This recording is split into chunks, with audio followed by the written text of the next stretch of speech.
Alright guys, this is your Thunderduck doing another Dear Diary, and today I'm going to do a very shitty entry, and I do mean that literally, so I'm giving you fair warning if you do not want to hang around for this video.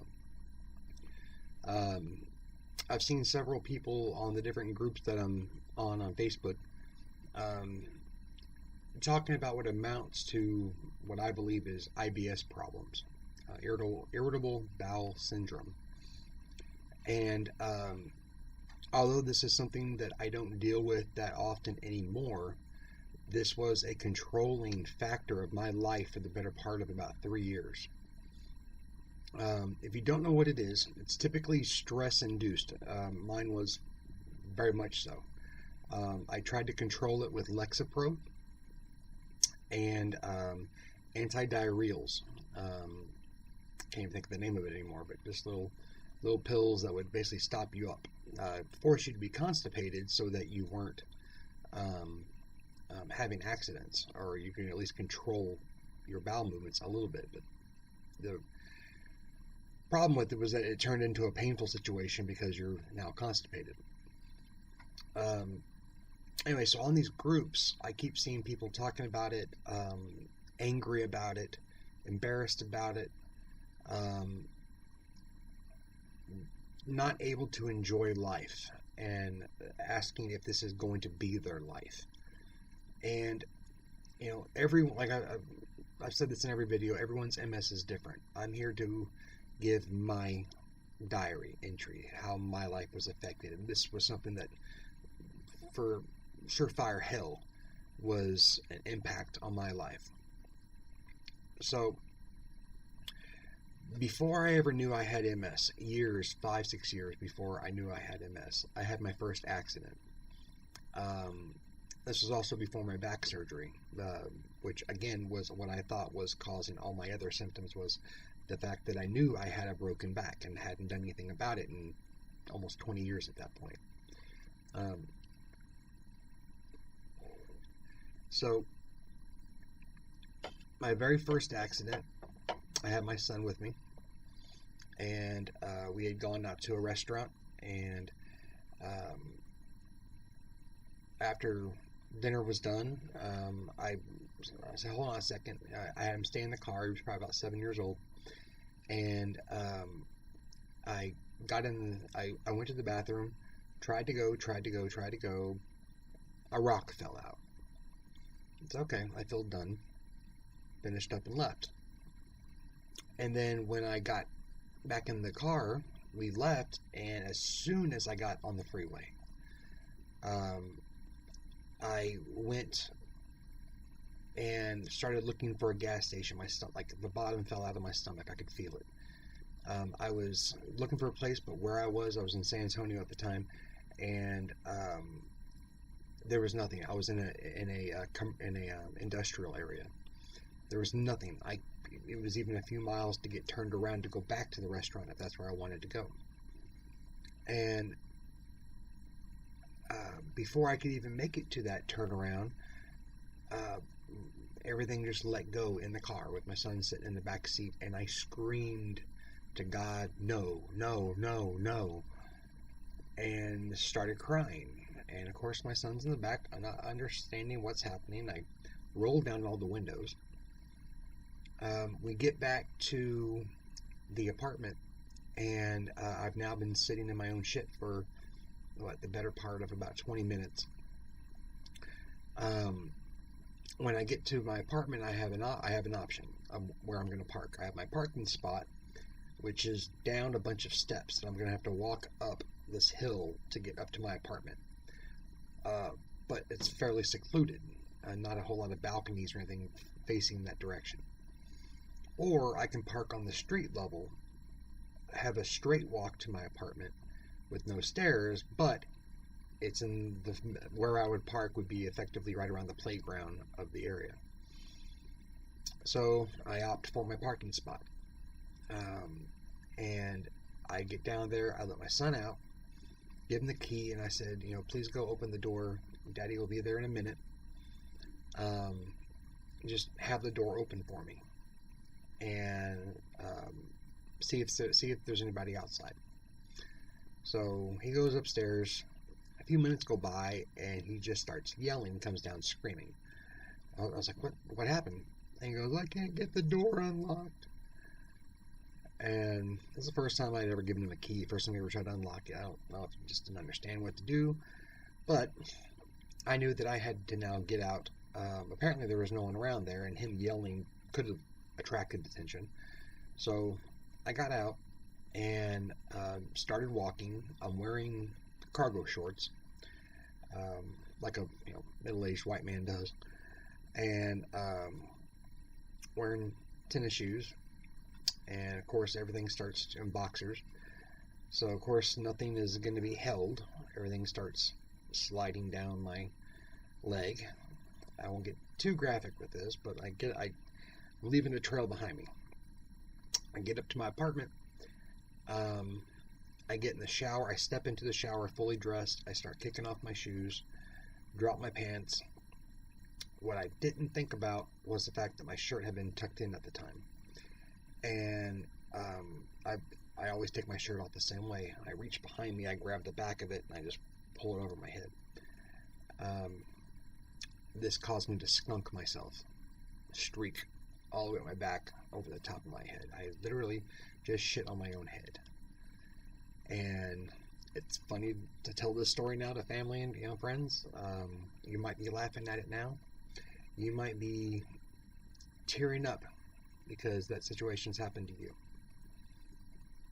And if it has happened to you, know that it's happened to someone else now. But that was the first of many, and I won't get any kind of graphic for the rest of it. But that was the first. It took probably about 6-7 months for the second one to happen. Similar situation. And so then I began this kind of mental panic about when I go out to drive, where are the bathrooms at? And I had, right after that, I had gotten transferred, and I moved from San Antonio to Waco, Texas. And I get up there, I purposely find an apartment that's literally about 2 miles away, so I had a very minimal drive. Every time I got in the car, again, I would have these little panics. And even in that 2-mile drive, there was 2 gas stations in between I knew to stop at. And it would take me 30 minutes to go this 2-mile drive home.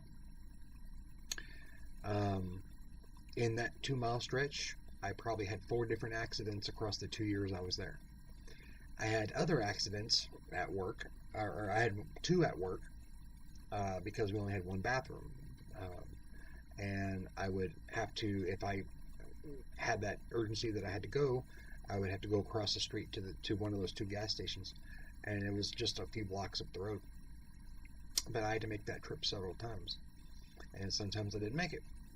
Once I literally knew I wasn't going to make it to my car, and I had to go out back, I dropped my shorts with my back leaning up against the wall, tried to go, and I just went into the back of my own shorts. So then I literally had to go to my car with it already on me, get in my car, make a mess, get home, get changed without telling anybody what happened. I then start dating what became my 3rd wife. I know I still haven't done a video about the wives, but that's coming. Don't worry about it.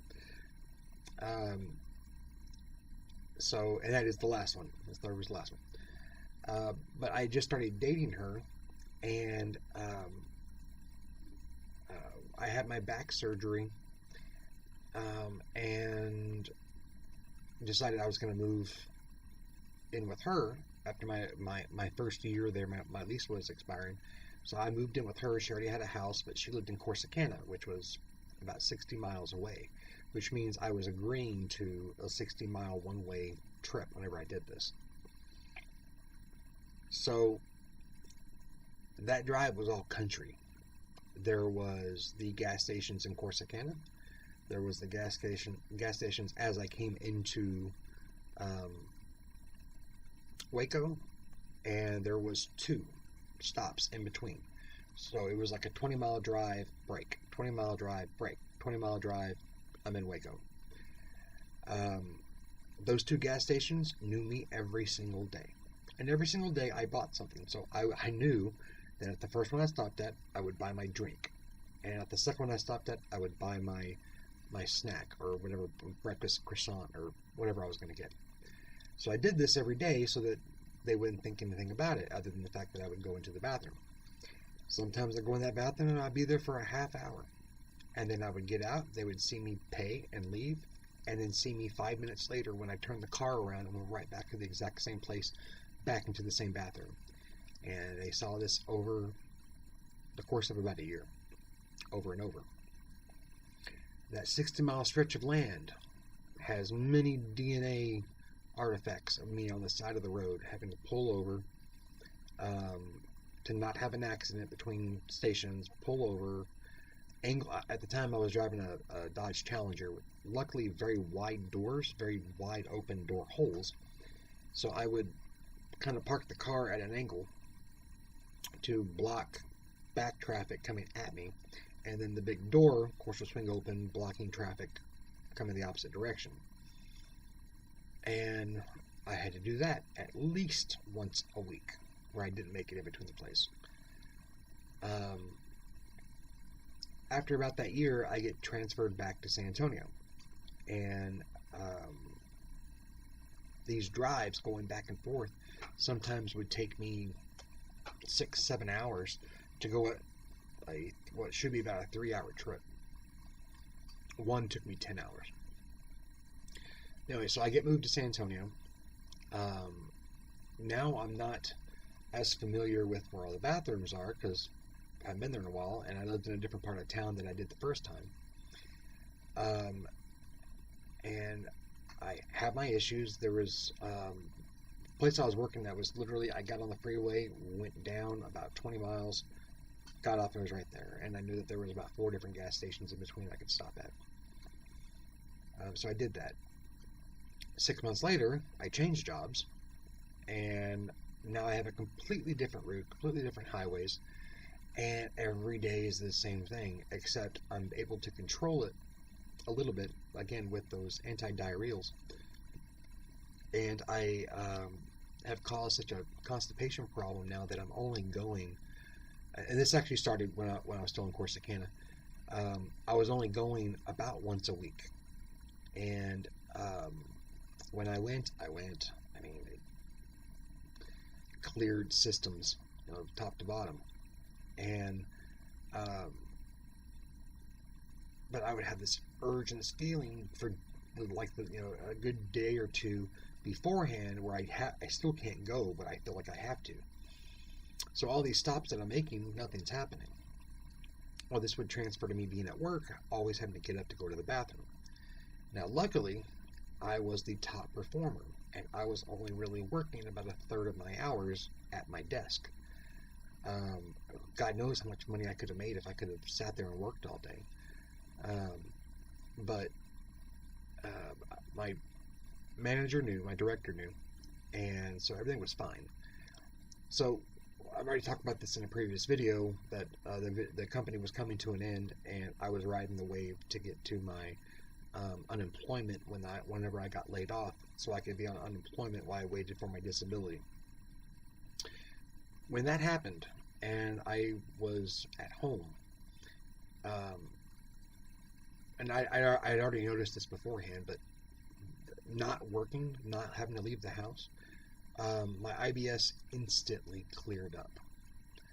I have not had an accident now in 2 years, except for one accident, and that was my own fault. I created it. I was constipated, and I drank a whole bottle of magnesium sodium, I think is what it is. If you're laughing, you probably know exactly what I'm talking about. But I actually liked the taste of it. It was a lemon-flavored, kind of a sour, salty drink that eats through everything in your stomach. You're only supposed to take a little bit of it. I was so pent up that over the course of about 12 hours, I drank the whole bottle. So with that in mind, I woke up in the middle of the night with a stomach gurgle, and as soon as I stood up, I poured coffee. Sorry if that ruins coffee for you.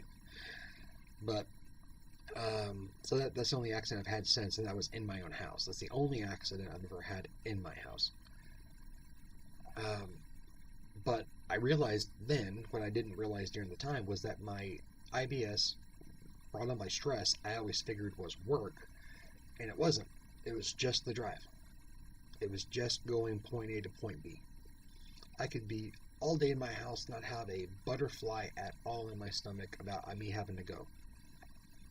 I get my shoes on, and I open the door, and I walk outside, and I sit in the car and turn it on. I run back inside. Almost every time. And there's nothing there. I didn't go. It was just a mental defect that had been built into me at this point. And then I would go to, grocery shopping or Walmart, or go grab something to eat, go pick up my son. And sometimes I couldn't do it. Sometimes I had to call his mom and say, "Can you please bring him to me? I'm having stomach problems." And she knew. I mean, I'd already told her about what was going on. But at this point, I still hadn't been diagnosed with MS yet. So I got diagnosed right at about 3 months after I was let go. Now, I had been going through MRIs and all that stuff. But for those of you guys suffering with this anxiety, stress-induced IBS, there's different types of IBS, so don't be so sure that this is what you have. But I've noticed it a lot with MS people, and it all still seems to be an issue whenever they're out and about. With MS, you have, and it's what I learned after I got diagnosed, is I was also having instant urination issues. Never peed myself. I peed myself once. And it was actually as I was leaving the hospital.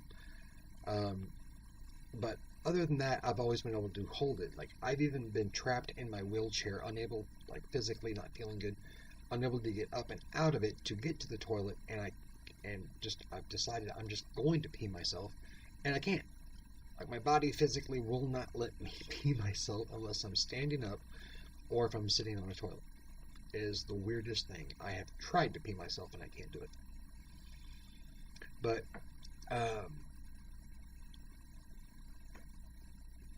I don't know. They got me, once I got the diagnosis, that was another stress relief. I knew what I was fighting now. I was able to learn about it. And, that's all fine and dandy. But I was so scared to leave the house. And the one thing that I wish I would have done more of is leave the house. Because now I'm, as I kind of mentioned at one point or another in these videos, I'm stuck inside of my house, 30 miles away from civilization, living in the backwoods. Beautiful view, don't get me wrong, I got mountains in my view, or a mountain in my view. But that's all I get. I don't have a vehicle to get out. I don't have the only way I get to leave the house is with a medical ride. It's called Sooner Ride. That takes you to doctors and appointments and stuff like that. But I can't just go to the movies. I haven't been to a movie in 2 years now. I haven't been to a restaurant in about a year. No, that's not true. Last time I went to a restaurant was in October. That was also the last time I drove. I got rid of my car. I can't drive anymore. I can't get in and out. So, those are, the IBS issue is, it's not so much an issue as it is an embarrassment. And hopefully I can kind of, if you're having this issue, hopefully we are all on the same wavelength here.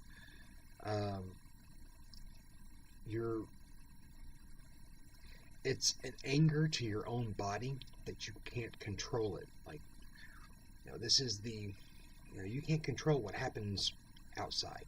You can't control how someone feels about you. But you should be able to control your body and your bowel movements and your urination and your vomiting or whatever your particular issue is. You feel like you should be able to control that. And when you can't, it is like the ultimate betrayal, because it is yourself doing it. And that drove a lot of anger in me. If you've listened to my other videos, there's things I'm angry about and there's things I'm bitter about. That's not one of them. In hindsight, looking back at it, that's not one of them. Because that was not in my control. The embarrassment was personal. Embarrassment lives between your own ears, in your own brain. Embarrassment is not from other people. If the people around you who see this happen, if they do, and they are the people who care for you and love you and things like that, then they're going to understand. The worst thing that they might have as a feeling is pity. I always say I don't want anyone's pity. If you're a proud person, you probably say the same thing. But there's nothing wrong with that either. Pity is that feeling when you look at something that you know is horrible and there's nothing you can do for them. You feel the suffering of the other person. And so don't be embarrassed because someone else is feeling pity, because they're not feeling embarrassment.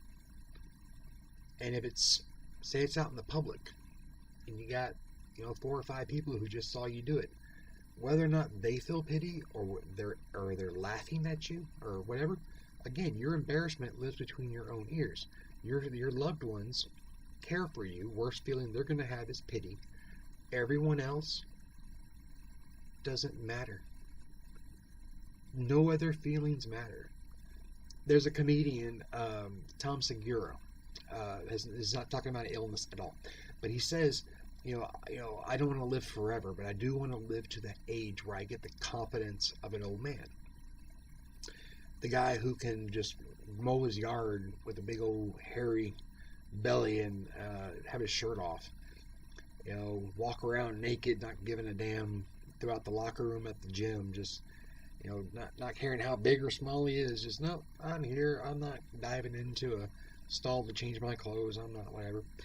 And that's kind of where it has to be. That level of confidence. I preach a lot on this topic about acceptance, about finding acceptance and getting anxiety out of the way. If you have not watched another video, please finish this one and hear what I'm about to say.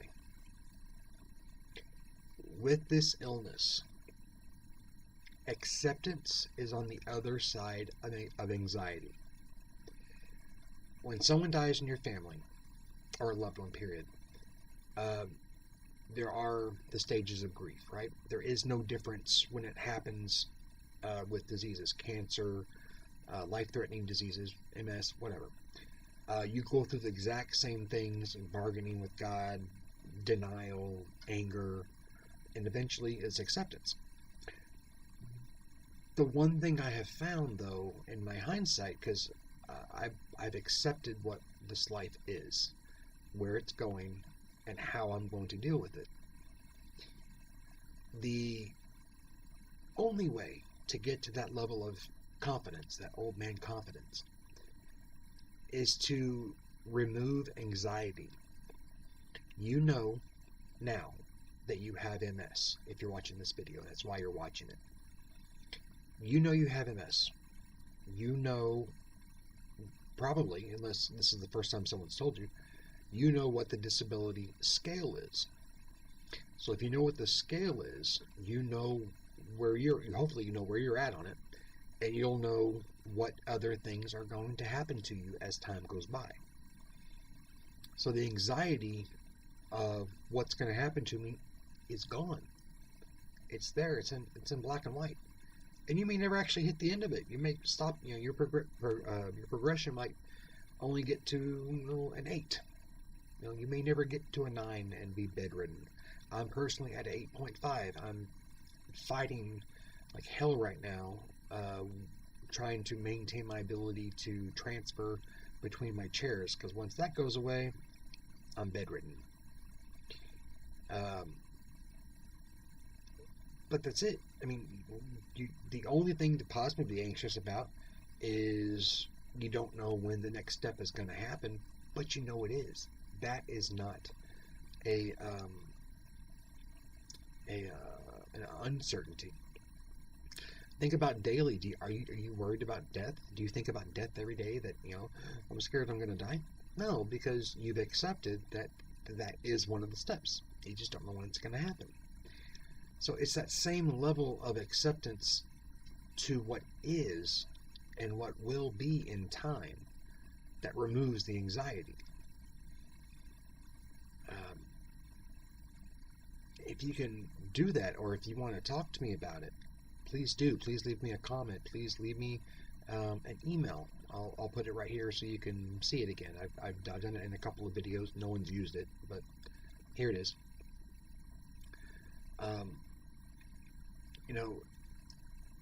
My suggestion as a kind of a wrap up to all this, if you're dealing with IBS issues and you're unable to control it, is look for the anti-diarrheals.